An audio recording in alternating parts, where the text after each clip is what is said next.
مختصر احکام۔ غسل اسلامی شریعت میں روحانی نجاست سے پاکیزگی حاصل کرنے کے لیے خاص طریقے سے بدن دھونے کو غسل کہتے ہیں۔ غسل کو انجام دینے کے دو طریقے ہیں، ترتیبی، ارتماسی۔ غسل ارتماسی دفعی میں آپ نیت کریں کہ یہ عمل اللہ کی قربت کے لیے انجام دے رہا ہوں اور ایک بار میں پورا بدن پانی میں ڈبو دیں، جیسے آپ تالاب یا دریا میں اس طرح ڈبکی لگاتے ہیں کہ پورا بدن پانی میں ڈوب جاتا ہے۔ اس آسان طریقے سے آپ غسل کر سکتے ہیں۔ اب ترتیبی غسل میں آپ کو یہ مراحل طے کرنے ہیں۔ پہلے نیت کریں کہ خدا کی خوشنودی کے لیے یہ غسل انجام دے رہا ہوں، پھر سر، چہرے اور گردن کو مکمل طور پر دھوئیں اور کان کے باہری حصوں کو بھی دھونے کا اطمینان حاصل کر لیں۔ کان کے اندرونی حصوں کا دھونا ضروری نہیں ہے۔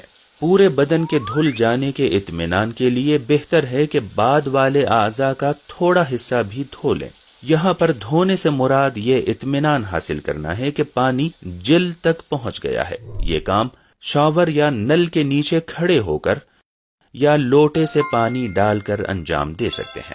یہ اطمینان حاصل کر لیں کہ دوران غسل بدن کا کوئی حصہ خشک تو نہیں رہ گیا۔ اس اطمینان کے لیے ہاتھوں سے پانی کو بدن پر ملیں۔ اب بدن کا داہنا حصہ دھوئیں، جس میں کاندھا، ہاتھ، سینہ، پیٹ، پیچھے کا حصہ، شرمگاہ، جھانگ، پنڈلیاں اور پیر شامل ہیں۔ احتیاط کے طور پر ان کے ساتھ بائیں حصے کا بھی کچھ حصہ دھو لیں۔ پھر بایاں حصہ اور شرمگاہ ویسے ہی دھوئیں جیسے داہنے حصے میں دھویا تھا۔ بایاں حصہ دھوتے ہی غسل مکمل ہو جائے گا۔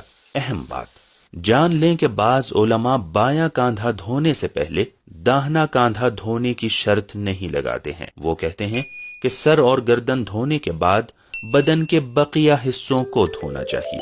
غسل کرتے وقت کن چیزوں کی رعایت کرنا ضروری ہے؟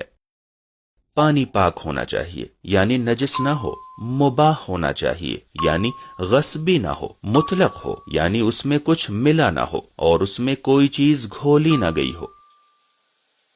پانی کھال تک پہنچنا چاہیے، اور اگر کوئی چیز کھال تک پانی پہنچنے میں رکاوٹ بن رہی ہے تو اس کو برطرف کر دینا چاہیے۔ صرف بالوں کو دھوئیں اور پانی سر کی کھال تک نہ پہنچے تو یہ کافی نہیں ہے۔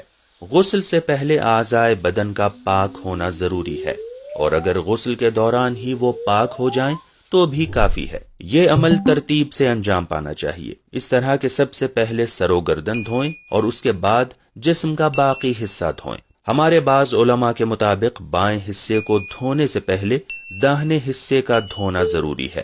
اس مسئلے کو اپنے مرجع تقلید کی توضیح المسائل میں دیکھ لیں۔ اس سلسلے میں مراجع کرام کے مختلف نظریات ہیں۔ اختیاری حالت میں اپنے بدن کو خود ہی دھونا واجب ہے۔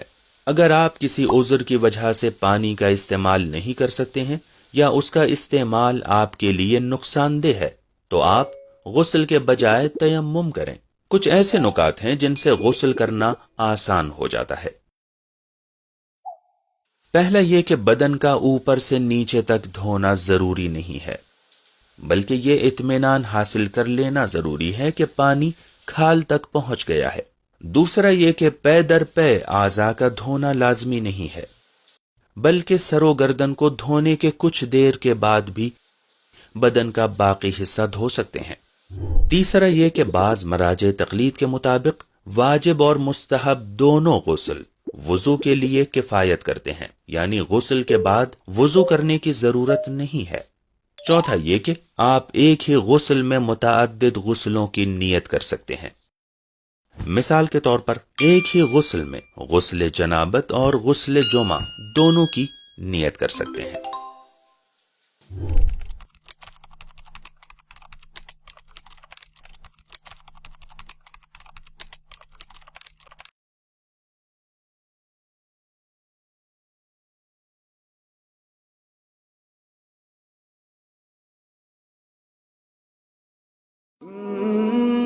هديناه السبيل إما شاكرا وإما اگر آپ ہمارے لیٹسٹ ویڈیوز کے بارے میں جاننا چاہتے ہیں تو ہمارے چینل کو سبسکرائب کریں اور بیل آئیکن کو پریس کریں۔ شکریہ۔